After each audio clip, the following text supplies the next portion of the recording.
नमस्कार, मैं दुष्यंत सिंह एक बार फिर से आप सभी लोगों का बहुत बहुत स्वागत करता हूं और आशा करता हूं आप सभी अच्छे होंगे। इसके साथ साथ आपकी पढ़ाई लिखाई भी बहुत ही बढ़िया तरीके से चल रही होगी।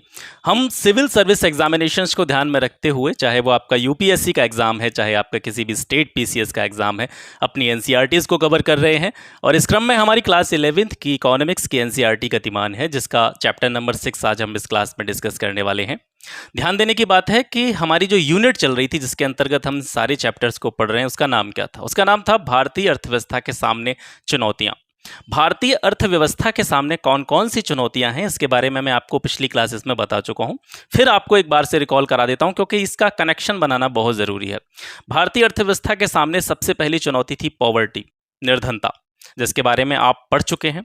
सेकंड जो चैलेंज था वो था भारत में मानव पूंजी का निर्माण, यानी human capital formation in India. उसके बारे में हमने प्रीवियस क्लास में डिस्कस किया। अब जो तीसरा चैलेंज था इंडियन इकोनॉमी के सामने, जो आज भी बना हुआ है, वो है ग्रामीण विकास, यानी रूरल डेवलपमेंट। ग्रामीण विकास के बारे में एक बार महात्मा गांधी जी ने भी कहा था कि अगर देश का समग्र विकास करना है, अगर भारत का पूरी तरीके से अच्छे तरीके से विकास करना है, तो सबसे पहले हमें गांवों के विकास पर ध्यान देना होगा। हालांकि महात्मा गांधी ने यह बात काफी समय पहले कही थी, लेकिन फिर भी वर्तमान समय में भी देखा जाए तो इस बात की प्रासंगिकता ऐसी की ऐसी बनी हुई है। क्योंकि आप जानते हैं कि हमारे देश में जितनी भी जनसंख्या निवास करती है, उसका मैक्सिमम नंबर गांवों में रहता है। तो ये बिल्कुल स्पष्ट बात है कि जब तक हम गांवों का विकास नहीं करते, तब तक देश के विकास के बारे में हम नहीं सोच सकते हैं। या हम इस तरीके से भी कह सकते हैं कि अगर हमें देश का समग्र विकास करना है, अगर हमें देश का सर्वांगीण विकास करना है, तो सबसे पहले हमको गांवों के विकास पर ध्यान देना होगा। और गांवों का विकास किस किस तरीके से किया जा सकता है, ग्रामीण विकास के क्या क्या आयाम हैं, वही इस चैप्टर में हम विस्तार से देखने वाले हैं। तो सबसे पहले हमको ये समझना है कि हम रूरल डेवलपमेंट को, यानी ग्रामीण विकास को, किस तरीके से डिफाइन कर सकते हैं, किस तरीके से उसको एक्सप्लेन कर सकते हैं। ग्रामीण अर्थव्यवस्था के उन घटकों के विकास पर ध्यान केंद्रित करने पर बल देना जो ग्रामीण अर्थव्यवस्था के सर्वांगीण विकास में पिछड़ गए हैं, उसे ही क्या कहा जाता है? ग्रामीण विकास कहा जाता है, रूरल डेवलपमेंट कहा जाता है। ग्रामीण विकास के लिए कुछ अलग अलग क्षेत्रक होते हैं जिन पर हमें काम करने की आवश्यकता है, जिनके विकास की हमको आवश्यकता है। और वो क्षेत्र कौन कौन से हैं? साक्षरता दर को सुधारना, स्वास्थ्य की स्थिति को बेहतर करना, भूमि सुधार से जुड़े हुए कार्यक्रम चलाना, उत्पादक संसाधनों का विकास करना, इंफ्रास्ट्रक्चर पर ध्यान देना, आधारिक संरचना का विकास करना। इसके अलावा गांवों में या ग्रामीण क्षेत्रों में निर्धनता एक बहुत बड़ी प्रॉब्लम देखने को मिलती है, बहुत बड़ी समस्या देखने को मिलती है। तो ज़्यादा से ज़्यादा संख्या में निर्धनता निवारण उपाय किए जाना या निर्धनता निवारण कार्यक्रम संचालित किए जाना, इन सभी चीज़ों पर काम करके, इन सभी चीज़ों पर ध्यान देके हम ग्रामीण विकास को और बेहतर स्थिति में ले जा सकते हैं। साक्षरता की बात करें तो विशेष रूप से विमेन एजुकेशन यहाँ पर बहुत ज़्यादा मायने रखती है, क्योंकि आप देखते हैं कि ग्रामीण क्षेत्रों में पुरुष साक्षरता की अपेक्षा महिला साक्षरता की दर थोड़ी कम होती है। ठीक है, तो सबसे पहला काम है पुरुष साक्षरता। तो एक तरह से हम कह सकते हैं कि धीरे धीरे बढ़ रही है, उसमें सुधार आ रहा है। वुमेन एजुकेशन में भी सुधार आ रहा है, लेकिन इस पर और प्रयास किए जाने की आवश्यकता है। महिला सशक्तिकरण को भी यहाँ पर जगह देने जाने की आवश्यकता है। एजुकेशन के साथ साथ लिटरेसी रेट को बढ़ाने के साथ साथ, साक्षरता दर को बढ़ाने के साथ साथ, लोगों के स्किल डेवलपमेंट पर भी हमको काम करना होगा। लोगों को अपनी जीविका के साधन आसानी से मिल सकें, उन्हें आसानी से कोई ना कोई काम मिल सके, उनको आसानी से कोई ना कोई रोजगार मिल सके। और उस रोजगार को प्राप्त करने के लिए ग्रामीण क्षेत्रों में लोगों को किसी न किसी स्किल की जानकारी होना बहुत जरूरी है। तो हमें ये काम करना है कि स्किल डेवलपमेंट पर बहुत ज़्यादा ध्यान देने की यहाँ पर आवश्यकता है। तो ग्रामीण विकास का एक बड़ा प्रमुख आयाम है साक्षरता। पब्लिक हेल्थ, स्वास्थ्य, जैसे हमने पिछले चैप्टर में पढ़ा था, आप लोग उस चीज़ को रिकॉल कर पा रहे होंगे कि एक स्वस्थ श्रमिक जो होता है, ठीक है, वो एक अस्वस्थ श्रमिक की अपेक्षा ज़्यादा प्रोडक्टिविटी देता है। एक स्वस्थ व्यक्ति बिना व्यवधान के, बिना रुके, बेहतर तरीके से अच्छी प्रोडक्टिविटी के साथ में काम कर सकता है, कंपैरेटिवली एक ऐसे आदमी से जिसका स्वास्थ्य बहुत ज़्यादा अच्छा नहीं है। तो पब्लिक हेल्थ पर यहाँ पर ध्यान देने की बहुत ज़रूरत है। भूमि सुधार के यूँ तो बहुत सारे काम किए गए हैं, लेकिन आज भी कुछ ग्रामीण अंचलों में कुछ ऐसी समस्याएं देखने को मिलती हैं जिन पर सुधार करने की ज़रूरत है। तो भूमि सुधार से जुड़े हुए कार्यक्रम भी चलाए जाने की आवश्यकता है। अगला आता है आपका उत्पादक संसाधनों का विकास। ये उत्पादक संसाधनों के विकास से आप क्या समझते हैं? देखो, मैक्सिमम पॉपुलेशन कृषि कार्यों में लगी हुई है, ये बिल्कुल सत्य बात है। देश की जो अधिकतर जनसंख्या है उसकी आजीविका का साधन जो है वो एग्रीकल्चर फील्ड है। लेकिन ये भी सत्य है कि एग्रीकल्चर फील्ड, लोग तो उसमें लगे हुए हैं, लोगों को खपा तो रहा है, लेकिन उतनी मात्रा में उनको इनकम जनरेट करके नहीं दे पा रहा है हमारा एग्रीकल्चर फील्ड, जो हमारा प्राइमरी सेक्टर है। तो यहाँ पर हमको क्या करना है? यहाँ पर हमको ये करने की आवश्यकता है कि उस प्राइमरी सेक्टर से जो अतिरिक्त मात्रा में लोग लगे हुए हैं, जैसे कि हमने एक वर्ड सुना था, मैंने पहले भी आपको उस चीज़ के बारे में एक्सप्लेन किया था, प्रच्छन्न बेरोजगारी या छिपी हुई बेरोजगारी। यानी जहाँ पर काम करने के लिए केवल 5 लोगों की आवश्यकता है, लेकिन वहाँ पर फिर भी आपको काम करते हुए 10 लोग दिखाई दे रहे हैं।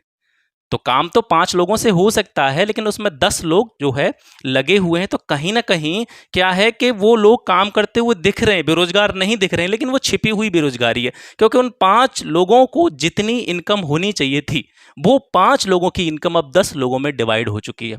तो बहुत ज़्यादा मात्रा में लोग यहाँ पर संयोजित हैं, इन्हें दूसरे सेक्टर्स में ले जाने की आवश्यकता है। तो इसके लिए हमको कुछ ऐसे गैर कृषि उत्पादक क्रियाकलापों की तरफ जाना होगा जो कृषि से अलग हों। ठीक है, तो गैर कृषि उत्पादक क्रियाकलापों में, यानी द्वितीयक सेक्टर में आप कह सकते हैं, जो आपका विनिर्माण उद्योग सेक्टर है या फिर आपका सेवा सेक्टर है, ठीक है, सेवा क्षेत्रक जो है तृतीयक सेक्टर जिसको हम बोलते हैं। तो प्राथमिक सेक्टर से जो अतिरिक्त लोग उसमें लगे हुए हैं, लेकिन उतनी प्रोडक्टिविटी वहाँ से नहीं हो पा रही है, उन लोगों को कहाँ पे ले जाना है? हमको विनिर्माण क्षेत्र में, सेवा क्षेत्रक की तरफ हमको ले जाना है। गैर कृषि उत्पादक कार्यक्रम में उनको लगाने पर विकास करना है।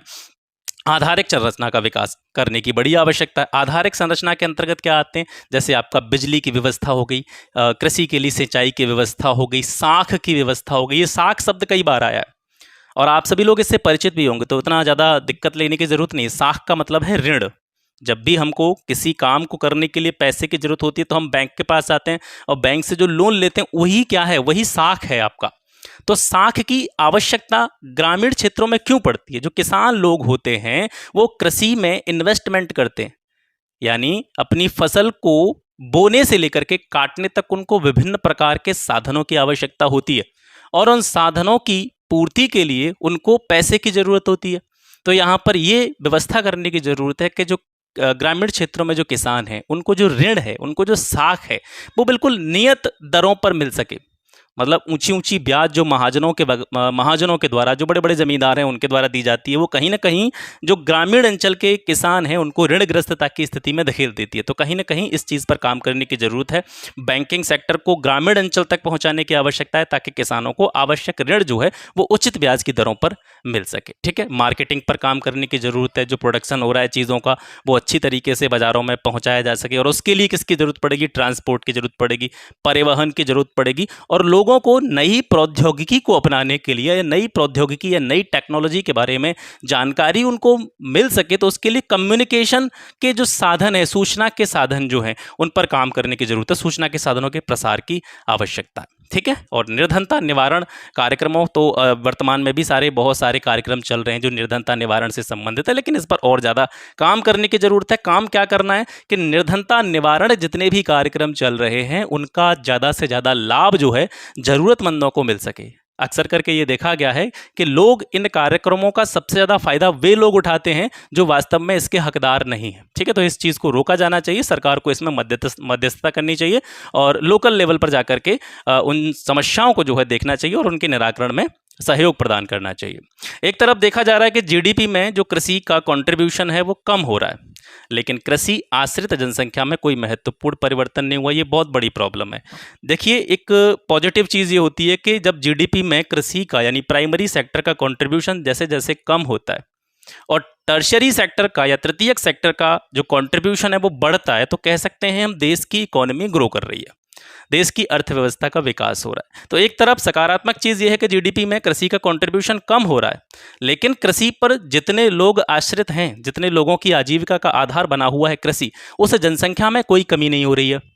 एक तरफ जीडीपी में कृषि का कंट्रीब्यूशन कम हो रहा है, योगदान कम हो रहा है, लेकिन कृषि पर आश्रित लोगों की संख्या में कोई परिवर्तन नहीं हो रहा। तो ये दूसरा वाला जो पॉइंट है ये एक नेगेटिव पॉइंट है, और इसका कारण ये है कि जो द्वितीयक और तृतीयक क्षेत्रक हैं, ये बार बार जो मैं टर्म यूज कर रहा हूँ, प्राथमिक क्षेत्रक, द्वितीयक क्षेत्रक, तृतीयक क्षेत्रक, अगर मुझे ऐसा लगता है कि अगर आपने मेरी पिछली वीडियोस देखी होंगी तो मुझे इन चीज़ों के बारे में एक्सप्लेन करने की ज़रूरत नहीं पड़नी चाहिए। अगर कोई ऐसा साथी है हमारा जो पहली बार इसी वीडियो के माध्यम से इस चैनल पर आया है तो उसको थोड़ी सी दिक्कत हो सकती है, तो मैं उसको यही सलाह देना चाहूँगा कि भैया पहले इस वीडियो को न देख करके बिल्कुल स्टार्टिंग से चीज़ों को समझते हुए चलें, ताकि किसी भी प्रकार की कोई टर्मिनोलॉजी से संबंधित दिक्कत आपको ना आए। ठीक है, क्योंकि इन सारे टर्म्स के बारे में हम पहले ही बड़े विस्तार से बात कर चुके हैं।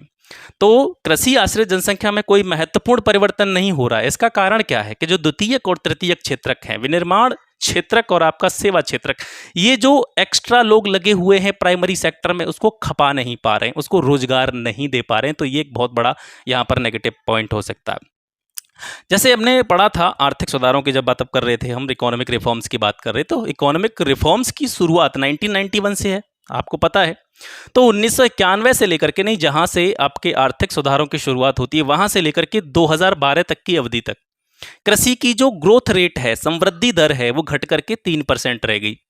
कृषि की समृद्धि दर के घटने का जो कारण है, वो कुछ जो अर्थशास्त्री हैं वो क्या मानते हैं कि 1991 के बाद में जो पब्लिक सेक्टर में इन्वेस्टमेंट था उसमें गिरावट दर्ज की गई, जिसके कारण कृषि की समृद्धि दर घट करके 3% रह गई इस समयावधि में। ठीक है, अब बात करते हैं ग्रामीण क्षेत्रों में साख और विपणन के बारे में। देखिए, कृषिक अर्थव्यवस्था जो होती है, जैसे हमारे देश की अर्थव्यवस्था का आधार ही कृषि है, कृषक अर्थव्यवस्था वाला देश हम भारत को कह सकते हैं।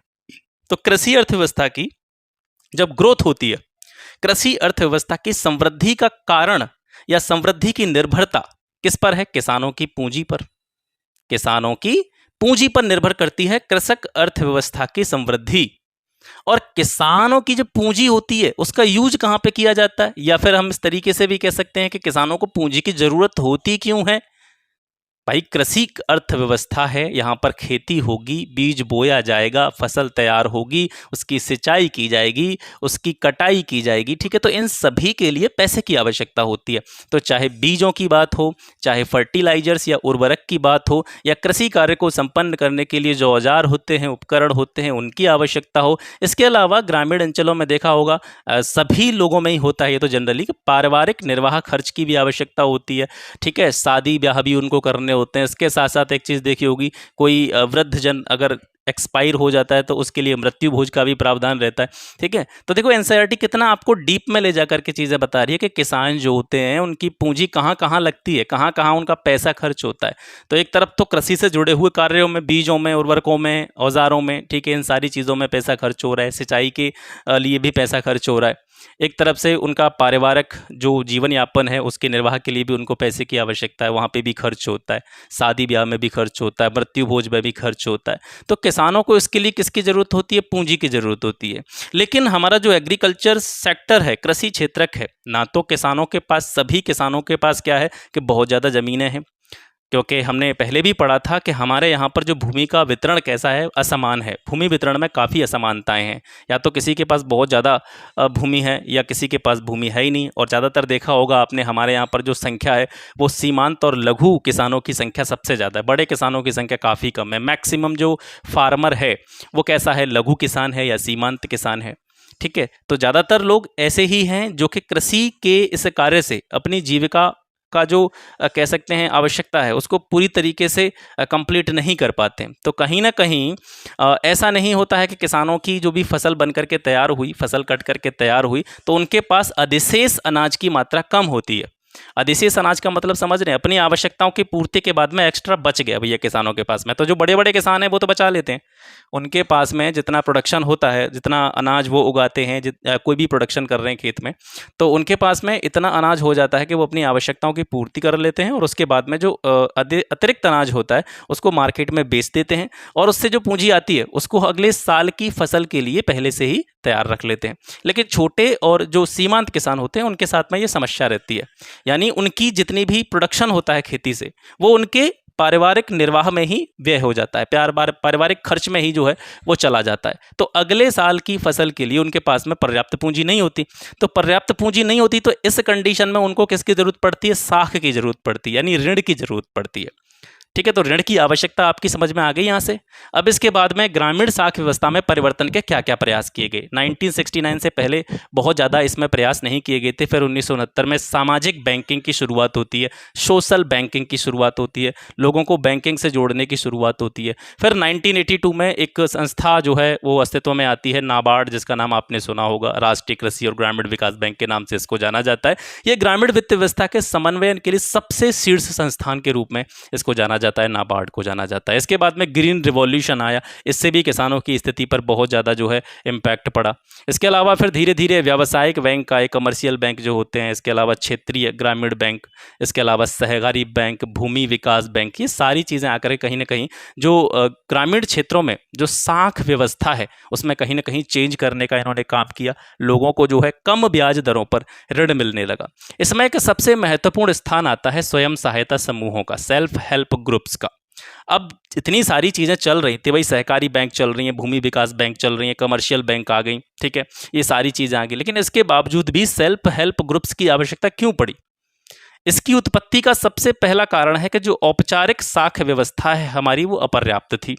यानी जितनी भी साख से जुड़ी हुई बैंकों के बारे में आपने देखा वो अपर्याप्त थी। अपर्याप्त का मतलब ये देख रहे हैं कि जो सक्षम व्यक्ति हैं, आज भी आपने देखा होगा बहुत सारी चीज़ें आज भी ये दिखाई देती हैं कि वास्तविकता में जो नीडी आदमी है, जिसको ज़रूरत है पैसे की, उसको आसानी से बैंक पैसा नहीं देती है। लेकिन जो पहले से ही समृद्ध है, यानी जो पैसे वाला है, उसको लोन आसानी से मिल जाता है, लेकिन गरीब आदमी को लोन आसानी से नहीं मिलता है। तो एक तो ये प्रॉब्लम थी। दूसरी कि उस टाइम तक ग्रामीण क्षेत्रों में बैंकिंग की पहुंच इतनी बेहतर नहीं थी। हालांकि इसमें वर्तमान समय में बहुत सुधार भी हुए हैं, लेकिन उस टाइम पर जो है, जिस टाइम पर सेल्फ हेल्प ग्रुप्स का जो है आगमन हुआ था, स्वयं सहायता समूहों की उत्पत्ति हुई थी, उस टाइम तक ग्रामीण क्षेत्रों में बैंकिंग व्यवस्था इतनी ज़्यादा प्रचुर मात्रा में देखने को नहीं मिलती थी। तो सेल्फ हेल्प ग्रुप्स की उत्पत्ति का सबसे बड़ा जो रीजन रहा वो ये रहा था कि जो औपचारिक साख व्यवस्था थी वो लोगों के लिए अपर्याप्त थी। और कहीं ना कहीं एक बड़ा कारण ये भी था कि जो औपचारिक साख व्यवस्था थी, जो बैंकिंग, जो नॉर्मल बैंकिंग होती है, उसमें आप देखेंगे कि अगर आपको ऋण लेना है तो उसके लिए आपको ऋणाधार की भी जरूरत पड़ती है। अब ये ऋणाधार कहाँ से आ गया भाई, पिछली क्लासेस देखी होंगी तो आपको पता होगा ऋणाधार क्या है। ठीक है, जैसे मान करके चलिए एक सामान्य व्यक्ति है और एक है जॉब प्रोफाइल। ठीक है, एक सामान्य व्यक्ति है और एक ऐसा व्यक्ति है जो किसी भी गवर्नमेंट सेक्टर में नौकरी करता है या प्राइवेट सेक्टर में नौकरी करता है, मंथली सैलरी उसकी आती रहती है। तो वो व्यक्ति अगर लोन लेने जाएगा, ऋण लेने जाएगा बैंक, तो बैंक आसानी से उसको दे देगी, उसको पता है ऋणाधार है उसके पास, ले लेगा तो चुकाएगा, सैलरी में से देगा, तो इसको पता है ना बैंक को, तो बैंक के लिए ऋणाधार है। लेकिन ग्रामीण क्षेत्र में जो लोग हैं वो पहले से ही बड़े बेचारे परेशान हैं, तो उनके पास ऋणाधार का अभाव था। ऋणाधार का अभाव था तो बैंकिंग सेवाओं का इतना ज़्यादा लाभ या बैंकिंग साख व्यवस्था का इतना ज़्यादा लाभ उनको नहीं मिल पाया। इस वजह से सेल्फ हेल्प ग्रुप्स की उत्पत्ति यहाँ से होती है। एक आंकड़े के अनुसार मई 2019 तक 54 लाख महिला स्वयं सहायता समूह संचालित थे, जिसमें 6 करोड़ महिला सदस्य जो है इनके सक्रिय सदस्य के रूप में काम कर रही हैं। इसी के अंतर्गत एक सहायता कोष का सृजन होता है जिसको नाम दिया गया था सामुदायिक निवेश सहायता कोष, CISF, इसका सृजन हुआ और इसके द्वारा महिला सदस्यों को स्वरोजगार में सहायता जो है मिली। ठीक है, और ये जो सेल्फ हेल्प ग्रुप्स वाला जो कॉन्सेप्ट है इसको हम बोलते हैं अति लघु साख कार्यक्रम। हालांकि सेल्फ हेल्प ग्रुप्स के बारे में, स्वयं सहायता समूहों के बारे में आप पहली बार नहीं पढ़ रहे। अगर आपने ये सीरीज़ पूरी देखी है, मैंने 9th क्लास से आपको बताया, क्लास 9th मैंने कंप्लीट करा या 10th कंप्लीट करा, अब 11th भी कंप्लीट होने वाला है, तो 9th क्लास से अगर आपने इकोनॉमी को पढ़ा है, जो मैंने सीरीज़ चलाई है, तो आपको इन सारी चीज़ों के बारे में पता होगा। सेल्फ हेल्प ग्रुप्स के बारे में भी, इनकी जो कार्यप्रणाली कैसी होती है, ये किस तरीके से इनका प्रोसेस रहता है, इसके बारे में हम पहले भी बात कर चुके हैं। तो स्वयं सहायता समूह कहीं ना कहीं महिलाओं के सशक्तिकरण में भी जो है बहुत बड़ा अपना योगदान देता है। ग्रामीण बैंकिंग का एक आलोचनात्मक मूल्यांकन। देखिए, PCS में जो क्वेश्चन पूछे जाते हैं ना, चाहे कोई भी स्टेट PCS हो या फिर UPSC हो, तो उसमें क्वेश्चन को डिकोड करना बहुत जरूरी होता है। क्वेश्चन को डिकोड कैसे किया जाए, किसी में आ जाता है व्याख्या कीजिए। अब जैसे मुझे ये ध्यान कैसे आया, क्योंकि यहाँ पर एक टर्म दे रखा है आलोचनात्मक मूल्यांकन। मैं एक सीरीज़ चलाऊंगा अभी कुछ दिन बाद, अभी थोड़ा सा टाइम है, क्योंकि आपको मैं बेसिक से तैयारी करा रहा हूँ बिल्कुल। तो क्वेश्चन को डिकोड कैसे किया जाए, इन शब्दों का मतलब क्या होता है। जब भी किसी प्रश्न में आ जाए कि किसी कोई भी चीज़ दे दी, जैसे इसी का एग्जाम्पल लेते हैं कि ग्रामीण बैंकिंग के बारे में बात करनी है हमको, और उसमें दे रखा है पीछे जोड़ करके कि एक आलोचनात्मक मूल्यांकन आपको ग्रामीण बैंकिंग का करना है। तो आलोचनात्मक मूल्यांकन में क्या होता है, कुछ पॉजिटिव चीज़ें भी रखी जाती हैं ग्रामीण बैंकिंग की, कुछ सकारात्मक पक्ष भी रखे जाएंगे, और इसके साथ साथ उसके जो नकारात्मक पक्ष हैं, ग्रामीण बैंकिंग ने क्या इम्पैक्ट किया है, पॉजिटिव इम्पैक्ट, वो भी आपको बताना है, और ग्रामीण बैंकिंग क्यों नहीं पहुंच पा रही है, लोगों तक इसकी पहुंच क्यों नहीं है, इसके नेगेटिव पॉइंट क्या है, वो भी आपको बताने। तो एक तरह से बैलेंस लेकर के चलना है। एक तरह से आप ये मान करके चलिए कि कोई तराजू है, तो तराजू में जो नेगेटिव और पॉजिटिव इम्पैक्ट हैं, उन इम्पैक्ट को आपको बिल्कुल, नेगेटिव और पॉजिटिव इम्पैक्ट को क्या करना है, आपको बिल्कुल बैलेंस में लेकर चलना है। ना तो आपको किसी चीज़ की बहुत ज़्यादा तारीफ करनी है, और ना ही किसी चीज़ के बारे में बहुत ज़्यादा आपको नेगेटिव चीज़ें बतानी है। तो इस चीज़ का ध्यान रखा जाता है आलोचनात्मक मूल्यांकन में, ठीक है। तो बैंकिंग व्यवस्था के त्वरित प्रसार का ग्रामीण कृषि और गैर कृषि उत्पादन, आय और रोजगार पर सकारात्मक रूप से प्रभाव पड़ा, इसमें कोई दो राय की बात है नहीं, ठीक है। एक तरफ से हमने ये भी देखा जब ग्रीन रिवॉल्यूशन आई थी, ग्रीन रिवॉल्यूशन जब आया तो उससे कहीं ना कहीं खाद्य सुरक्षा के रूप में हम आत्मनिर्भर हुए, और जब ज़्यादा से ज़्यादा उत्पादन होने लगा तो हमने सुरक्षित भंडार भी जो है जमा किए भविष्य की ज़रूरतों के लिए। एक तरफ से बैंकिंग व्यवस्था में ये देखा जा रहा है कि इसका त्वरित रूप से प्रसार हुआ सब जगह पर, ग्रामीण कृषि से जुड़ी हुई जो साख से जुड़ी हुई समस्या थी उनका कहीं ना कहीं हल हुआ, लोगों को लोन वगैरह मिलने लगा, लोगों को ऋण वगैरह मिलने लगा, ठीक है। और दूसरा नेगेटिव इम्पैक्ट ये है बैंकिंग व्यवस्था का, ये कि पूरी तरीके से उचित नहीं बन पाई है। और पूरी तरीके से उचित न बन पाने के पीछे रीज़न क्या है, जैसे कि अभी हम थोड़ी देर पहले बात कर रहे थे कि वास्तविक रूप में जिसको ऋण की आवश्यकता है, जिसको साख की आवश्यकता है, उस सही व्यक्ति को ऋण नहीं मिल पाता है, ये एक बड़ी प्रॉब्लम है। दूसरा, जो कृषि ऋण है जो किसानों के द्वारा लिए जाते हैं, अक्सर आपने देखा होगा कि उन कृषि ऋणों की वो जमा नहीं कर पाते हैं, और बैंक उन कृषि ऋणों को वसूल नहीं कर पाती। और कहीं ना कहीं आपने देखा होगा पॉलिटिकल पार्टीज जो आपको अपने आसपास दिखाई देती हैं, उनका जो चुनावी मैनिफेस्टो, जो चुनावी जो कह सकते हैं प्रपत्र होता है, उसमें ये देखने को मिलता है कि वो लोग सबसे पहला ये रख देते हैं कि हम जो कृषि ऋण हैं उनको माफ़ कर देंगे साहब, हमें वोट दे दीजिए। तो ये एक बड़ी प्रॉब्लम है, ठीक है। जब फ्री की चीज़ें बंटने लगती हैं तो कहीं ना कहीं एक प्रॉब्लम भविष्य में क्रिएट होने का ये संकेत होता है। कृषि ऋणों की वसूली न हो पाना बैंकिंग व्यवस्था के पूरी तरह से उचित तरीके से नियमन न होने के पीछे एक बहुत बड़ा रीजन। इसके अलावा सुधारों के बाद भी बैंकिंग क्षेत्र के प्रसार एवं उन्नति में कमी है। आज भी बहुत सारे गांव ऐसे हैं जो कि इस बैंकिंग व्यवस्था से काफ़ी दूरी इनको जो है देखने को मिलती है। बैंकिंग व्यवस्था और इनके बीच में बहुत ज़्यादा गैप देखने को मिलता है। कृषि विपणन व्यवस्था एक नया टर्म आया, ये क्या होता है पहले इसको समझते हैं। कृषि विपणन वह प्रक्रिया है जिससे देश भर में उत्पादित कृषि पदार्थों का संग्रह किया जाता है। देखिए 3-4 टर्म है, इनको आप याद रखिए। विपणन के अंतर्गत क्या क्या चीज़ आती है, संग्रह करना, चीज़ों को इकट्ठा करना, इकट्ठा करने के बाद में उनको सुरक्षित जगह पर क्या करना, भंडारण करना, उनका स्टोरेज करना। फिर प्रसंस्करण की बात आती है, प्रोसेसिंग। प्रोसेसिंग का मतलब क्या है, जैसे मार्केट में आप दाल खरीदने जा रहे हैं, मार्केट में आप दाल खरीदने गए तो मार्केट में जो दाल आपको मिल रही है वो एज इट इज ऐसी नहीं मिल रही है जैसी खेत में से अभी की अभी निकल करके आई है, ठीक है। उसको प्रोसेसिंग के माध्यम से गुजारा जाता है, ठीक है। जैसे देखा होगा खेत की दाल होगी, उसकी चमक थोड़ी कम होती है।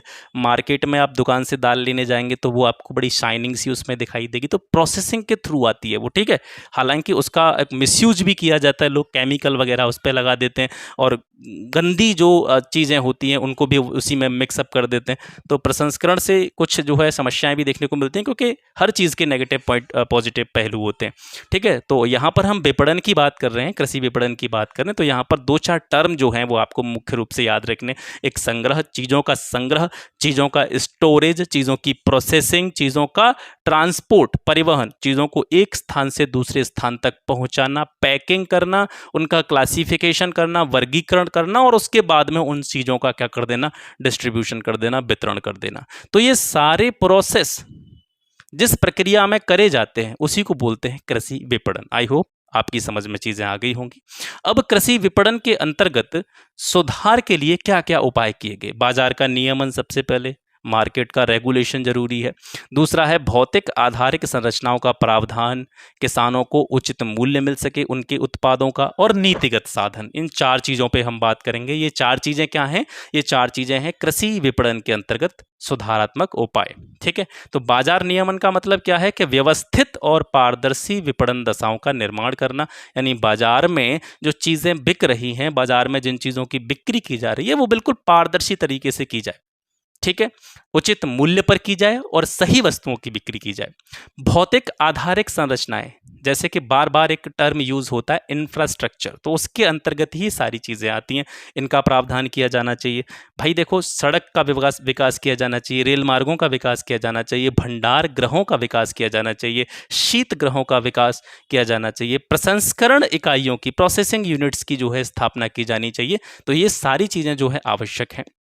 नीतिगत साधनों में आ जाते हैं एमएसपी, जिसका नाम आपने सुना होगा, मिनिमम एंड सपोर्ट प्राइस। ये जो है एक निश्चित दाम होता है, इसके बारे में मैं पहले भी आपको विस्तार से बता चुका हूँ। किसानों की जो भी फसल होती है, चाहे गेहूं है, चावल है, उसका जो एमएसपी है वो सरकार के द्वारा निर्धारित किया जाता है। एमएसपी का मतलब है कि ये मिनिमम प्राइस तो रहेगा ही रहेगा, इससे कम पर जो है किसान अपना सामान नहीं बेचेंगे। तो मिनिमम सपोर्ट प्राइस जो है वो सरकार के द्वारा निर्धारित की जाती है, और उस मूल्य पर जो है सरकार किसानों से ये अनाज वगैरह या खाद्यान्न वगैरह खरीदती है। ठीक है, तो एमएसपी जो है एक प्रमुख चीज हो जाती है नीतिगत साधनों में। इसके अलावा एफसीआई द्वारा, फूड कॉर्पोरेशन ऑफ इंडिया द्वारा गेहूं और चावल के सुरक्षित भंडारों का रखरखाव किया जाना चाहिए। पीडीएस सिस्टम जो होता है आपका, इसको भी मैं आपको पहले बता चुका हूं। पीडीएस मतलब पब्लिक डिस्ट्रीब्यूशन सिस्टम, सार्वजनिक वितरण प्रणाली जो है, इसमें खाद्यान्न एवं चीनी का वितरण जो है जरूरतमंदों को किया जाता है। इसके अलावा जो नीतिगत साधन है, ठीक है, इनका उद्देश्य क्या है? उद्देश्य ये है कि पहले तो किसानों को उचित दाम मिल जाए भैया उनकी चीज़ का। दूसरा कि जो भी किसान हैं उनको सब्सिडाइज्ड जो कीमतें होती हैं उन पर वस्तुएं उपलब्ध कराना इसका उद्देश्य होता है। अब यहाँ पर कुछ इंपॉर्टेंट पॉइंट भी हैं, उनको देखना बहुत ज़रूरी है। जैसे आपने देखा, हम बात कर रहे हैं किसमें, कृषि जो विपणन है आपका, उसके अंतर्गत सुधारात्मक चीज़ों के बारे में बात हो रही है, लेकिन कुछ कमियां भी हैं और इसमें कुछ समस्याएं भी हैं। वो समस्याएं क्या हैं? कृषि मंडियां आपने देखी होंगी, इन पर निजी व्यापारियों का वर्चस्व बना हुआ है। तो यहाँ पर कहीं ना कहीं गवर्नमेंट को मध्यस्थता की आवश्यकता है कि इनका जो एकाधिकार है वो ख़त्म किया जाए। आपने देखा होगा, किसान जब भी अपनी सब्जी लेकर के जाता है मंडी में, या अपना कोई भी जो उत्पाद है वो लेकर के जाता है मंडी में, तो बेचारे को ये नहीं पता चलता कि उसकी जो चीज़ है वो कब बिक गई और कितनी रेट पर बिक गई। वो अपने आप ही इशारों में बात करके, जैसे आप अगर ग्रामीण अंचल से हैं, रूरल बैकग्राउंड से हैं, तो कभी न कभी आप मंडी में गए होंगे, कोई सामान लेकर के गए होंगे, तो आप खड़े होंगे, वो अपने आप ही डिसाइड कर लेते हैं कीमतें। वो बेचारा मेहनत करके ला रहा है, उगा रहा है चीज़ों को, वहाँ से ढो करके ला रहा है और वहाँ पर उसको ले जा रहा है, तो उसका कोई भी मत नहीं लिया जाता है। तो कृषि मंडियों पर कहीं ना कहीं जो निजी व्यापारी हैं उनका वर्चस्व बना हुआ है, तो इस पर सरकार को कदम उठाने की विशेष आवश्यकता है।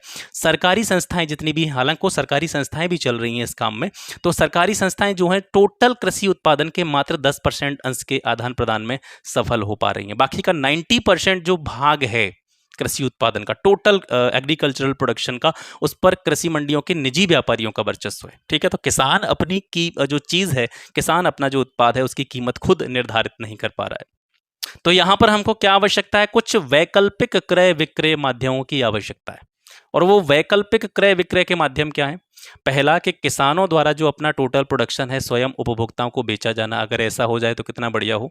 यानी किसान जो मेहनत कर रहा है, फसल उगा रहा है और बड़ी मेहनत से उस चीज़ को जो है पैदा कर करके लेके आ रहा है, तो उसका जितना भी प्रोडक्शन है वो खुद उपभोक्ता को अपने हिसाब से या अपनी कीमत के आधार पर वो बेचे, तो किसानों को ज़्यादा लाभ हो सकता है। और ये देखा भी जा रहा है, कुछ नेशनल और मल्टीनेशनल कंपनियां जो हैं वो उत्पादकों से अब सीधे अनुबंध करने लगी हैं। ठीक है, सीधे अनुबंध करने लगी हैं। और इन अनुबंधों का क्या मतलब बेनिफिट मिलता है किसानों को, कि किसानों को उचित बीज और जो आगतें होती हैं, कृषि के लिए जो भी ज़रूरती चीज़ें होती हैं, वो इन राष्ट्रीय और बहुराष्ट्रीय कंपनियों के द्वारा प्रोवाइड कराई जाती हैं। इसके अलावा उनको एक आश्वासन और दिया जाता है कि वो एक कीमत फिक्स कर देते हैं पहले ही, कि भैया हम चाहे आपका माल कैसा भी हो, हम पूर्व निर्धारित कीमतों पर माल खरीदने की आपको आश्वासन देते हैं कि आपको कोई भी लॉस नहीं होगा। कम से कम हम इतने कीमत पर तो आपका सामान खरीद ही लेंगे, और आपका सामान अगर बढ़िया, आपका जो उत्पादन है, आपके जो प्रोडक्ट हैं वो अच्छे हैं, तो इसको हम और भी बढ़िया इसका प्राइस आपको दिलाएंगे। ठीक है, तो ये चीज़ें जो है कहीं ना कहीं इन पर काम करने की आवश्यकता है। ये कहीं ना कहीं वैकल्पिक क्रय विक्रय के माध्यम आपके लिए हो सकते हैं। उत्पादक गतिविधियों का विविधीकरण। देखिए, उत्पादक गतिविधियों के विविधीकरण को मुख्य रूप से दो चीज़ों में या दो भागों में बांट करके हम देख सकते हैं। पहला है कि फसल उत्पादन प्रणाली में परिवर्तन, जिस तरीके से फसलों का प्रोडक्शन हो रहा है उस प्रोसेस में परिवर्तन करने की आवश्यकता है।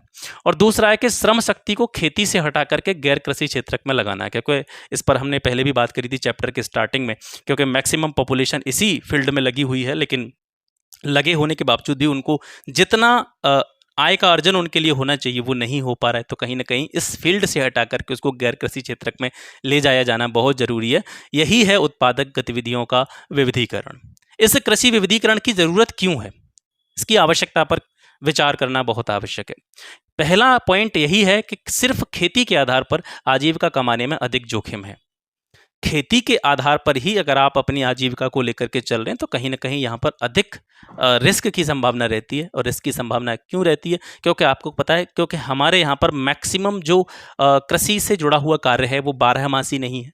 12 महीने जो है खेती नहीं हो पाती है। कुछ जगहों पर कुछ परिवर्तन हुए हैं, सिंचाई के साधनों का विकास हुआ है, नहरों का विकास हुआ है, ठीक है, और वर्षा प्रमुख क्षेत्र हैं तो वहाँ पर तो ज़्यादा प्रॉब्लम नहीं होती है। लेकिन मैक्सिमम स्थान ऐसे हैं जहाँ पर वर्ष भर पानी की आवश्यकता आसानी से नहीं हो पाती है। तो ऐसे स्थानों पर कहीं ना कहीं सिर्फ खेती को आधार मानकर आजीविका कमाना अधिक जोखिम का काम हो सकता है। ठीक है, खेती में वर्ष भर लाभप्रद रोजगार नहीं मिलता। जनरली आप अपने आसपास देखेंगे तो आपको ये पता होगा कि जो किसान होता है वो वर्ष के 3 से 4 महीने ऐसे होते हैं जब उसके पास कोई काम नहीं होता है, वो बिल्कुल खाली बैठा रहता है घर पे।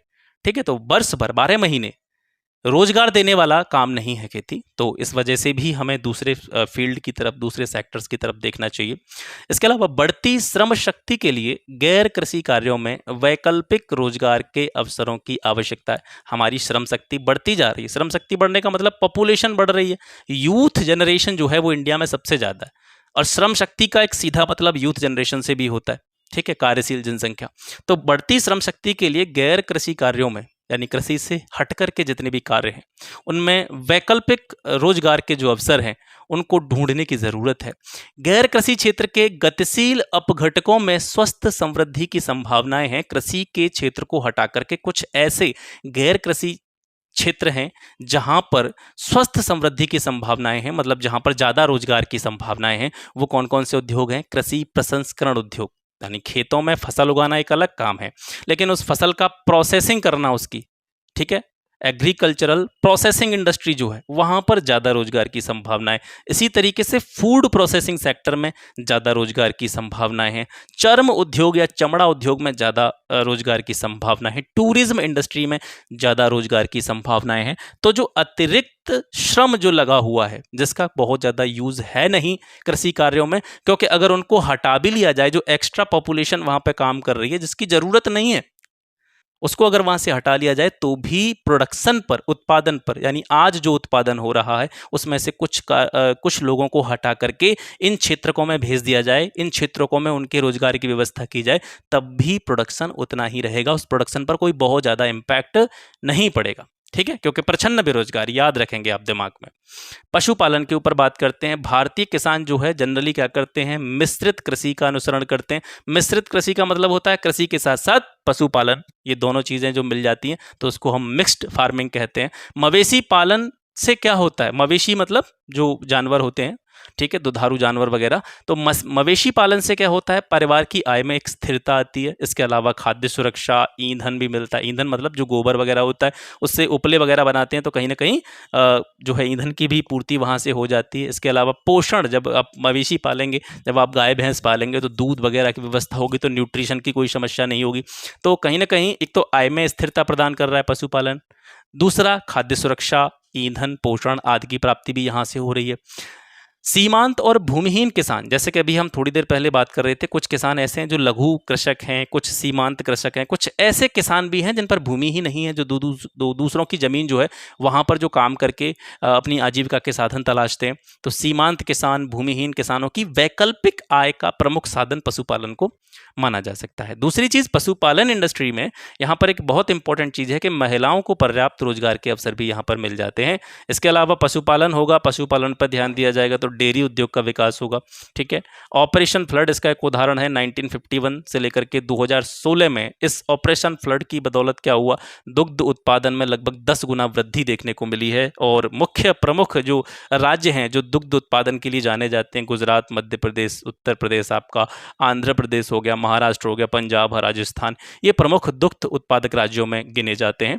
और इसके साथ साथ पशुपालन जब करते हैं तो एक तो ये चीज़ें तो होती ही हैं जो मैंने आपको बताई थी, तो परिवार की आय में स्थिरता आ रही है, खाद्य सुरक्षा की बात यहाँ पे हो रही है, ईंधन, पोषण आदि की स्थिति में सुधार हो रहा है। ठीक है, तो इसके साथ साथ कुछ सह उत्पाद भी यहाँ पर प्राप्त होते हैं, वो हैं जैसे मांस। ठीक है, जानवरों से मांस प्राप्त होता है, अंडे प्राप्त होते हैं। ठीक है, ये भी इसमें आ जाते हैं, कुक्कुट पालन, जो मुर्गी पालन वगैरह। ठीक है, भेड़ों से ऊन प्राप्त होती है, तो ये कुछ सह उत्पादों के रूप में इनको देखा जा सकता है। इसका एक नकारात्मक पक्ष भी है।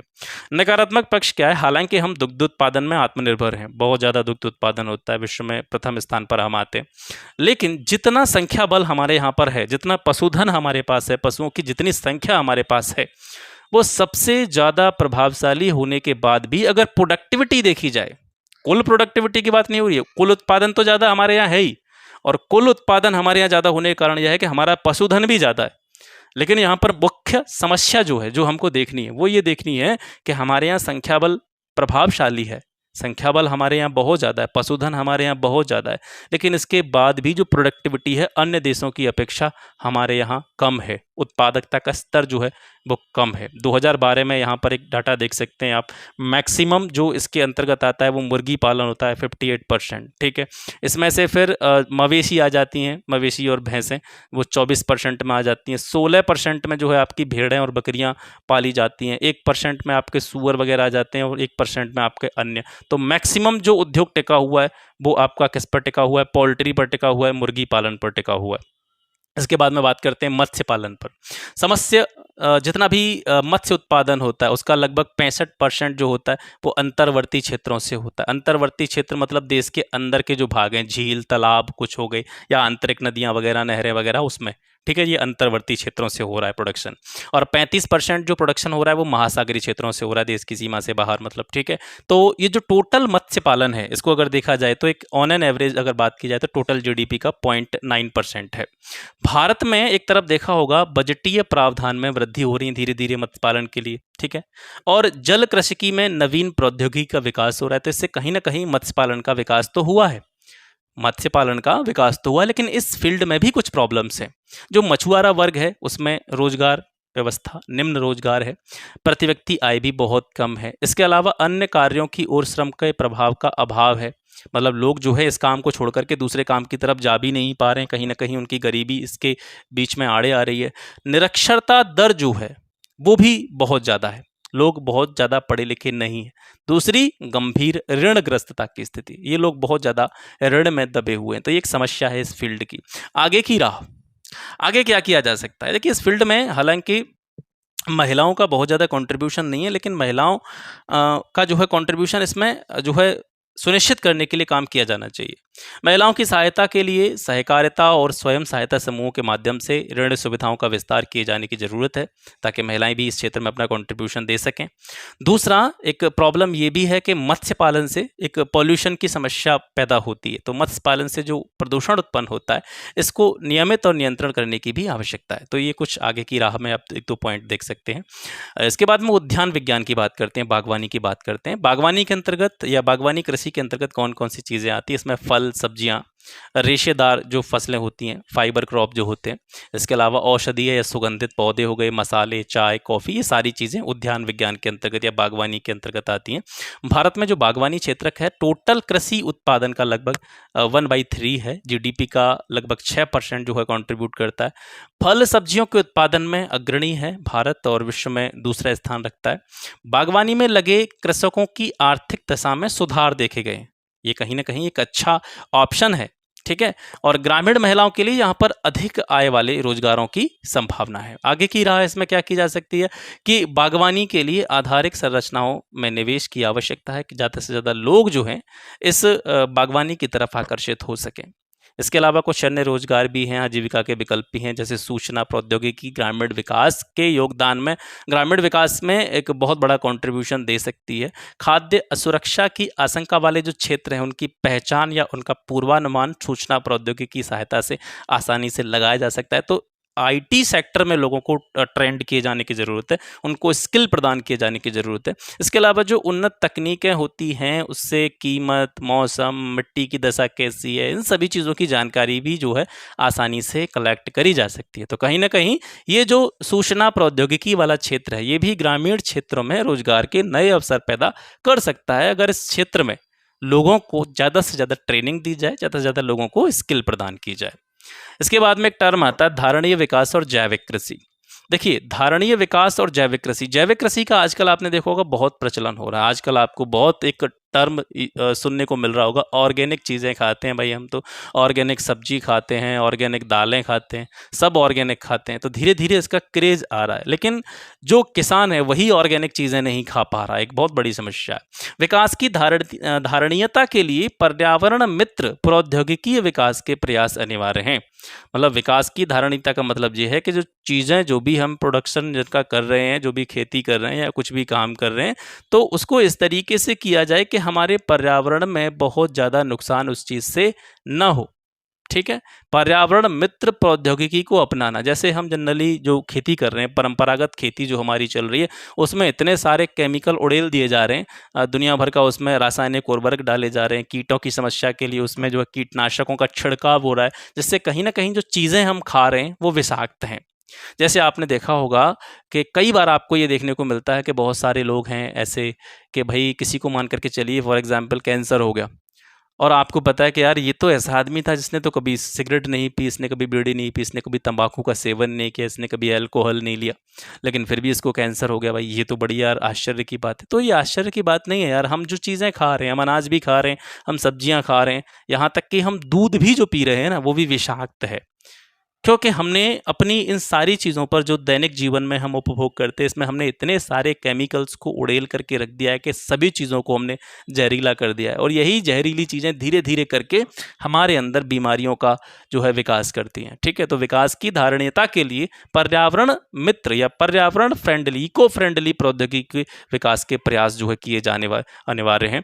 जैविक कृषि, ऑर्गेनिक फार्मिंग इसको कहा जाता है। तो खेती करने की वह पद्धति जो पर्यावरणीय संतुलन को पुनः स्थापित करके उसका संरक्षण करती है, उसका संवर्धन करती है, इस तरह की कृषि को हम ऑर्गेनिक फार्मिंग के नाम से जानते हैं। इसके लाभ क्या हैं? पहला लाभ क्या है कि महंगे आगतों के स्थान पर स्थानीय जैविक आगतों पर ये निर्भर होती है। इसके लिए हमको बाहर से बहुत बड़ी बड़ी मशीनें नहीं मंगानी पड़ती, इसके लिए हमको बाहर से बहुत रासायनिक उर्वरक या महंगे महंगे उन चीज़ों की ज़रूरत नहीं होती है। स्थानीय रूप से जो आपकी देसी खाद होती है, गोबर की खाद होती है, उस चीज़ से ये जो है आसानी से इसको उगाया जा सकता है।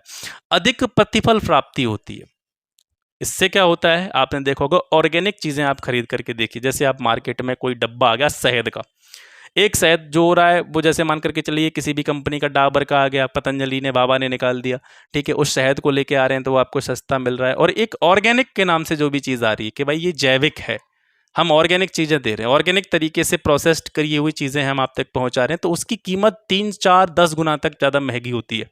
तो इससे प्रतिफल अधिक मिलता है। ठीक है, जो ऑर्गेनिक फार्मिंग होती है इससे अधिक प्रतिफल की प्राप्ति होती है। दूसरा सबसे महत्वपूर्ण जो इसका लाभ है वो है कि पोषक तत्वों की इसमें अधिकता होती है, क्योंकि इसमें किसी भी प्रकार के केमिकल का यूज़ नहीं किया जाता, किसी भी रासायनिक खाद का जो है इसमें यूज़ नहीं किया जाता, किसी भी कीटनाशक का इसमें यूज़ नहीं किया जाता। श्रम आगतों का यहाँ पर ज़्यादा प्रयोग होता है। श्रम आगतों का प्रयोग परंपरागत कृषि में कम होता है, क्योंकि वहाँ पर ज़्यादातर काम जो किया जाता है सर वो किससे किया जाता है? मशीनों से किया जाता है।